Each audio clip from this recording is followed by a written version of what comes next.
देखो बच्चों 3D नए सिलेबस के अनुसार हमें पढ़ना है 3 डायमेंशन ज्योमेट्री। पहले था 3D का प्लेन भी पढ़ना था, अब सिर्फ क्या है लाइन रहेगी। तो लाइन का कंसेप्ट ही पढ़ना है, ठीक है ना, प्लेन के कंसेप्ट नहीं है नए सिलेबस के अनुसार। पहला तुम लोग को बच्चों देखो, पहला इक्वेशन पूछा जाता है, find the equation of a line. Find equation of line, equation of line passing through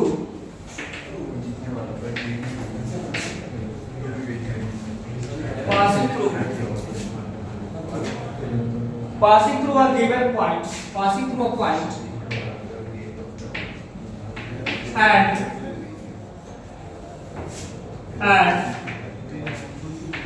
parallels to given vector,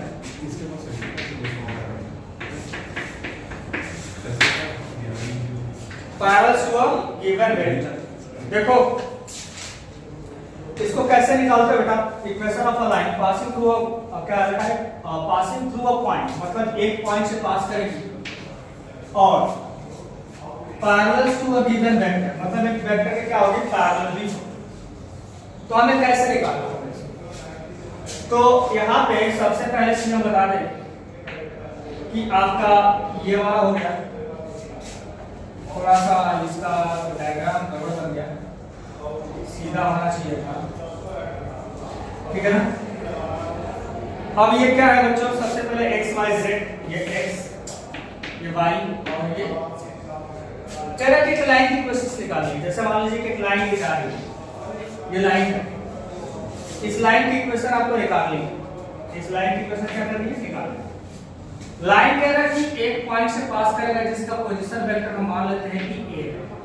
क्या है पोजीशन वेक्टर, ठीक है। पासिंग पॉइंट हमने बोला हुआ कि पासिंग थ्रू अ पॉइंट, मतलब एक पॉइंट से वो क्या करेगी पास, तो मतलब एक पॉइंट हो गया। और कह रहा है कि ये जो लाइन होगी किसी वेक्टर की क्या होगी, यहाँ पे पैरेलल होगी, या वेक्टर क्या मान लेते हैं p, एक वेक्टर क्या मान लेते हैं बेटा यहाँ पे, एक ये वेक्टर जो इस लाइन के क्या है पैरेलल, ठीक है। एक इसका जनरल पॉइंट लेते हैं बेटा यहाँ पे r, और यहाँ ओरिजिन से अब यहाँ पे क्या करते हैं बच्चे, यहाँ से इसके वेक्टर का कैलकुलेट, क्या करना होगा, वेक्टर कैलकुलेट करना होगा।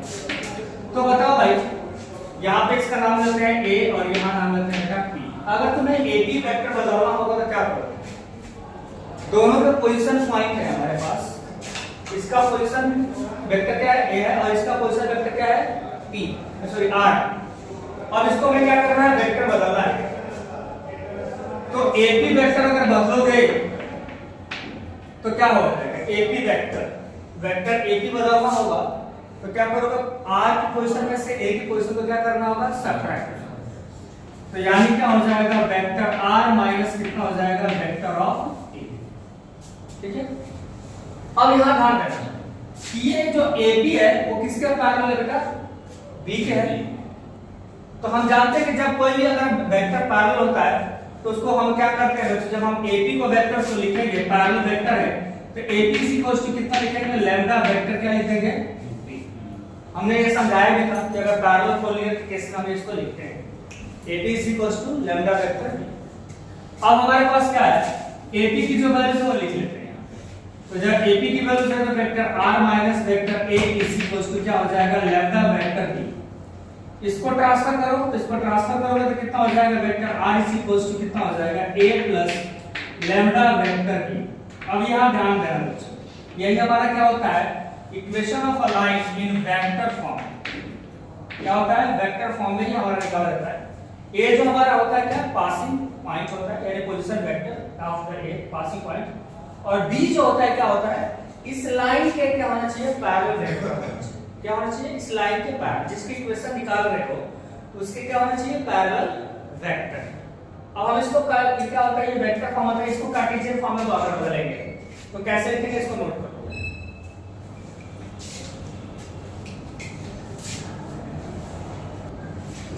इसका अगला फॉर्म होता है कार्टेशियन फॉर्म। हमने क्या लिखा बेटा, वेक्टर फॉर्म में vector r is equals to a plus lambda b। क्या लिखा r is equals to a plus lambda b लिखा। यहाँ पे r की जो वैल्यूज है हम लिखे क्या बच्चों, x i कैप, y से कैप और z के कैप।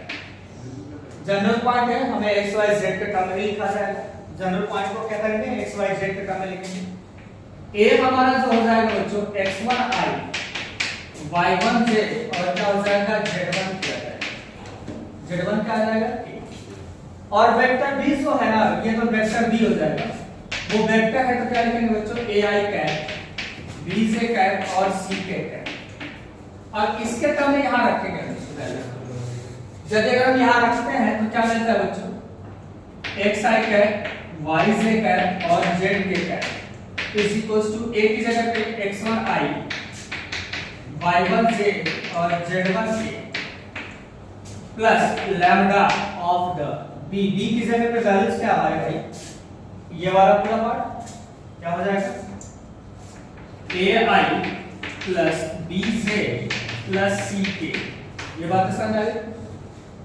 अब देखो इनको सबको इधर भेज देते हैं तो क्या होगा, x माइनस x1 ऑफ क्या आ जाएगा, i आ जाएगा, क्योंकि इसको इधर ले आ रहा हूं i के साथ लेके आ जाएगा ना, x में से x1 क्या कर देंगे, सब्ट्रैक्ट कर देंगे, दोनों सेम है तो y माइनस कितना हो जाएगा, y1 ऑफ द कितना हो जाएगा z, और क्या हो जाएगा बच्चों हमारे z minus of the z1 of the कितना हो जाएगा k इज इक्वल टू क्या बच जाएगा, लैम्डा ai, लैम्डा bj और लैम्डा कितना हो जाएगा ck आ जाएगा। अब क्या करेंगे, यहां से कंपेयर करेंगे, ध्यान समझो, इसको इसके कंपेयर किया जाए तो क्या हो जाएगा, lambda a is equal to x minus x1 आ जाएगा। तो लैम्डा की वैल्यूज क्या हो जाएगी, x minus x1 by a आ जाएगा। यहां से कंपेयर करें भाई तो हमारे पास क्या हो जाएगा, y minus y1 is equal to lambda b आ जाएगा। तो यहाँ पे b की वैल्यू क्या हो जाएगा बच्चों, y माइनस y1 बाई क्या हो जाएगा b, लैम्डा की वैल्यू। फिर तीसरा हमारा जो कंपेयर होगा z minus z1 is equal to lambda c। तो लैम्डा की जो वैल्यू होगी क्या हो जाएगा बच्चों, z माइनस z1 बाई कितना हो जाएगा c। अब आप यहाँ ध्यान देना बच्चों, फर्स्ट यहाँ पे क्या होगा सेकंड और यहाँ हो गया थर्ड, तीनों से आप देख रहे हो तीनों की क्वांटिटी सेम कांस्टेंट आ गई। दिस बिकम्स क्या हो जाएगा बच्चों, x minus x1 by a is equals to y minus y1 by कितना हो जाएगा b is equals to z minus z1 by क्या हो जाएगा c। ये हमारा होता है कार्टेशियन फॉर्म में हमारे इक्वेशन ऑफ द लाइन। क्या होता है, जब एक x1 यानी एक पॉइंट से पास कर रही हो और उसके डायरेक्शन वेक्टर यानी कि हमारा पैरेलल वेक्टर पता, ये क्या होता है, उसके पैरेलल वेक्टर पता, ठीक है, नोट करो।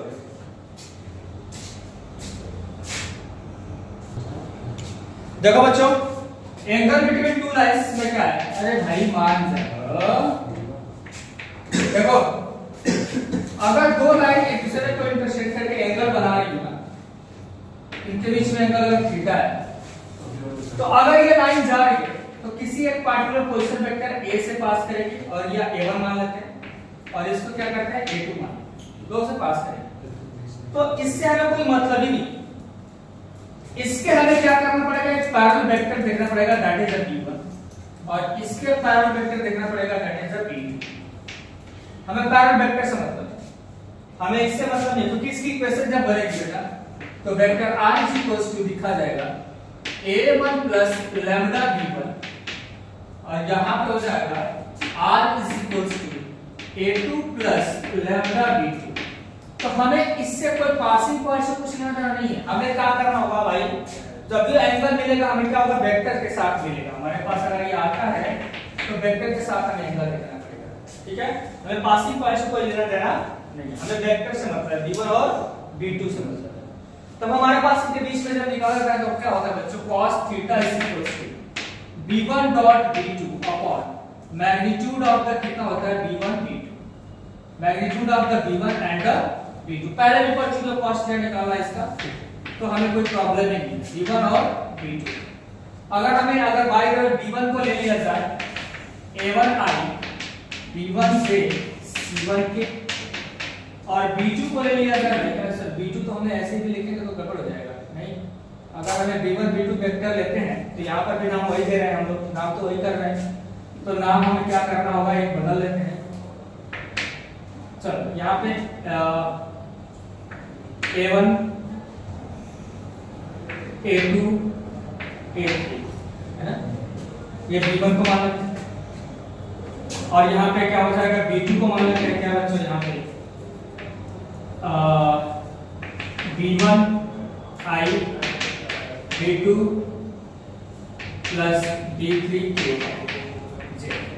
अब हमें जब निकालना होगा तो इनका मैग्नीट्यूड जब निकालोगे तो क्या लिखोगे भाई, तो हमें cos थीटा जब निकालना होगा तो क्या होगा, इन दोनों का डॉट निकालते हैं तो क्या हो जाएगा A1 B1 कितना हो जाएगा A2 B2 प्लस कितना हो जाएगा A3 B3 और यहाँ पे नीचे अंडर रूट में अगर लिखा जाएगा तो कितना हो जाएगा A1 का स्क्वायर A2 का स्क्वायर A3 का स्क्वायर अंडर रूट, फिर से क्या होगा भाई दूसरे वाले का कितना हो जाएगा B1 का स्क्वायर कितना हो जाएगा B2 का स्क्वायर और कितना हो जाएगा B3 का स्क्वायर। समझ में आई ये बात है? यानी ये मैग्नीट्यूड हो गया, ये मैग्नीट्यूड B1 और B2 का हो गया और यहाँ पे क्या कर दिया हम लोगों ने डॉट प्रोडक्ट कर दिया। तुम लोगों ने ये पढ़ा भी होगा कि थीटा की वैल्यू अगर if theta is equal to अगर क्या हो जाए 90 हो जाए तो ये रिजल्ट हमारा क्या हो जाएगा cos 90 0 हो जाएगा तो ये रिजल्ट क्या हो जाएगा 0, ये बच जाएगा हमारा क्या हो जाएगा A1 B1 plus A2 B2 plus A3 B3, इसका रिजल्ट क्या हो जाएगा 0 हो जाएगा। अगर इनके बीच में थीटा की वैल्यू 0 डिग्री यानी क्या पैरेलल हो जाए, वेक्टर A1 B1 जो हो वो क्या हो पैरेलल टू वेक्टर किसके हो जाए B2 के क्या हो जाए पैरेलल हो जाए, मतलब दोनों वेक्टर क्या हो जाए ऐसे हो जाए, दोनों वेक्टर ऐसे हो जाए, पैरेलल मिले ही ना राइट मिलेगा नहीं मिलेगा तो दोनों क्या हो जाएगा पैरेलल के बीच में एंगल क्या बनेगा 0, यहाँ 0 बन जाएगा तो क्या होगा पैरेलल हो जाएगी पूरी की पूरी। जब ये लाइन पैरेलल हो जाएगा तो दिस मींस हो जाएगा A1 A by क्या हो जाएगा बच्चों यहाँ पे A1 by B1 is equals to A2 by B2 is equals to A3 by क्या हो जाएगा बच्चों में B3, यानी ये प्रोपोर्शनल में हो जाएगा। या दूसरे तरीके से कहेंगे कि B1 is equals to lambda times क्या हो जाएगा B2 हो जाएगा, तो कांस्टेंट आ जाते हैं इनके रेशियोज, ठीक है ना। तो ये हमारा क्या था एंगल बिटवीन टू लाइंस के कांसेप्ट है, ये पहले भी पढ़ चुके हो जब आप स्केलर प्रोडक्ट कर रहे थे, ठीक कभी भी पढ़े थे, ठीक है नोट।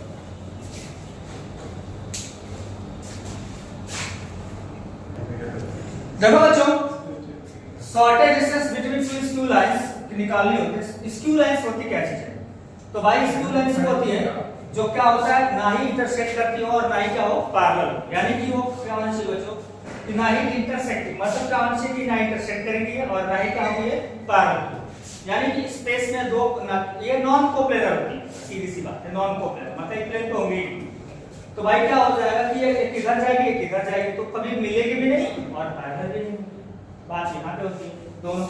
तो भाई यहाँ पे क्या होता है इनके बीच में शॉर्टेज डिस्टेंस निकालना होता है। इस लाइन की इक्वेशन अगर हम माने तो क्या हो जाएगा, इस लाइन की इक्वेशन अगर हम मान लेते हैं कि vector r is equals to a1 plus lambda b1 अगर मान लिया जाए और इसका क्या हो जाएगा बच्चों में a2 प्लस क्या हो जाएगा बच्चों लैम्डा b2 माना जाए, ठीक है, यानी r इज इक्वल ये इक्वेशन इसकी पहले वाले की L1 होगी और दूसरा क्या होगा L2 होगा। शॉर्टेज डिस्टेंस d निकालना, सबसे पहले इनको वेक्टर मत लो, ये दोनों पासिंग पॉइंट है, ये पासिंग पॉइंट है, a1 और a2 क्या है पासिंग पॉइंट है।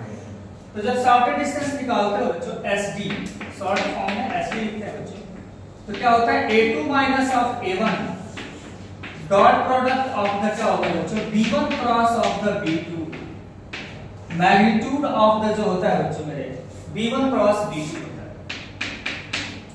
b1 क्रॉस b2 का क्या लिखते हैं बच्चा हम लोग मैग्नीट्यूड लिख लेते हैं, या आप लोग क्या करो बच्चों नोट करो इसको, शॉर्टेज डिस्टेंस का निकालने का फॉर्मूला होता है, ठीक है। आप लोग क्या करना है a2 माइनस a1 मतलब इसको बनाना होगा, तो आपको लाइन की क्वेश्चन दी जाएंगे और ये b1 और b2 क्या होते हैं भाई इसके पैरेलल वेक्टर होते हैं, लाइन क्या होते हैं पैरेलल वेक्टर होता है, पता होना चाहिए b1 और b2 होना चाहिए। तो हमें b1 क्रॉस b2 निकालना है, क्रॉस प्रोडक्ट निकालना होगा, फिर क्रॉस प्रोडक्ट का मैग्नीट्यूड भी निकालोगे यहाँ पे b1 क्रॉस b2 और यहाँ पे क्या है a2 माइनस ऑफ a1 है, क्या है a2 माइनस ऑफ a1, ये भी एक वेक्टर ही बन जाएगा, इसका दोनों का डॉट निकालेंगे और ये होता है बच्चों मॉड में बिकॉज़ ऑफ, क्योंकि अगर ये नेगेटिव भी आएगा तो हमें क्या करना पड़ेगा पॉजिटिव लेना पड़ेगा, बिकॉज़ ऑफ डिस्टेंस कभी नेगेटिव नहीं होता। नोट करो भाई आवाज नहीं भाई। कह रहा है कि डायरेक्शन कोसाइन आपको दिए गए हैं। पहला डायरेक्शन कोसाइन, पहला क्वेश्चन है कि so that 3 lines with the direction cosine. Direction cosine कितना कितना दिया भाई? 12/30 कॉमा -3/30 कॉमा -4/30। पहले लाइन का L1 का है ये डायरेक्शन कोसाइन। L2 का क्या हो जाएगा भाई? तो L2 का डायरेक्शन कोसाइन हमें क्या है? 4/13 कॉमा कितना जो है 12/13 और क्या है 3/13। L3 का क्या है? L3 का देख लेते हैं। L3 का क्या है भाई? तो यहाँ पे L3 जो दिया हुआ है हमारे पास डायरेक्शन कोसाइन 3/13 कॉमा यहाँ पे 3/13 और उसके बाद क्या है -4/13 कॉमा 12/13। अब ये हमें कह रहा है कि भाई इसको शो करिए ना कि एक म्यूचुअली परपेंडिकुलर है। तो म्यूचुअली परपेंडिकुलर होने के लिए क्या होना चाहिए भाई? हमें पता है कि हमें क्या होना चाहिए कि L1 L2 M1 M2 और N1 N2 का जो रिजल्ट होना चाहिए क्या होना चाहिए? 0 होना चाहिए। तो ये डायरेक्शन कोसाइन है, that is the L1 M1 N1 L2 M2 N2 L3 M3 और क्या N3। यहाँ पे क्या हो जाएगा बच्चों? हमारे पास ये हमारा रिजल्ट हो गया। अब हमें 1 by 1 चेक करना है। पहले इन दोनों से चेक कर लेते हैं कि क्या इनका रिजल्ट 0 हो रहा है या नहीं हो रहा है। तो पहले चेक करेंगे तो कितना हो जाएगा? 12/13 into 4/13 प्लस कितना होगा बच्चों? यहाँ पे माइनस प्लस अब -3/13 into कितना हो जाएगा? 12/13 प्लस अब आ जाओ भाई यहाँ पे -4/13 ये लिख रहे हो ना यहाँ पे। तो -4/13 into मल्टीप्लाई बाय 3/13 समझ रहे हो ना? अब इनको चेक करते हैं भाई हो रहा है क्या। तो मतलब 12×48 48/169 -36 बाय कितना हो जाएगा? 169 -12 बाय क्या हो जाएगा? 169 यानी 48/169 -48 बाय कितना हो जाएगा? 169। कट के रिजल्ट क्या हो गया? 0।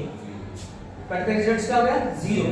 तब हम कहेंगे कि देयरफॉर L1 परपेंडिकुलर टू किसके हो जाएगा? L2। अब सुनो, यही कहानी किसके लिए चेक करोगे? L2 से लेकर किसका चेक करोगे? L3 का। मतलब इनके डॉट अगर 0 हो रहे हैं, इनका प्रोडक्ट 0 हो रहा है एडिशन सेम प्रोसेस में, तो इसका मतलब L2 और L3 क्या है? परपेंडिकुलर है। अब इन तीनों का चेक करें, इसका चेक करेंगे। L3 से किसका चेक करेंगे? L1 का भी चेक करेंगे कि L1 के साथ इनका डॉट 0 हो रहा है नहीं हो रहा है। अगर इनका डॉट 0 हो रहा है तो ये L1 के साथ भी क्या है? परपेंडिकुलर है। तब हम कह सकते हैं कि जो ये तीनों लाइन दी हुई हैं एक दूसरे क्या है? सब क्या है? म्यूचुअली परपेंडिकुलर है। बात क्लियर? आप समझ में आ रही है आप लोगों को? तो आप लोगों को इस तरीके से इसको प्रूफ करना पड़ेगा। पहला क्वेश्चन यही है कि prove that these lines are mutually perpendicular। तो इसका मतलब इनके डॉट प्रोडक्ट क्या होना चाहिए? 0 होना चाहिए। यानी डायरेक्शन रेशियोज के भी क्या होता है? डायरेक्शन रेशियो डायरेक्शन कोसाइन के प्रोपोर्शनल होता है। तो यानी जैसा उसका रूल शो करेगा वैसे इसका शो कर लेंगे हम लोग। तो L1 L2 M1 M2 और N1 N2 का रिजल्ट क्या होना चाहिए? 0 होना चाहिए। ये बात क्लियर होगी आप लोगों को? तो ये आपको फर्स्ट चीज है, आप लोगों को नोट करना।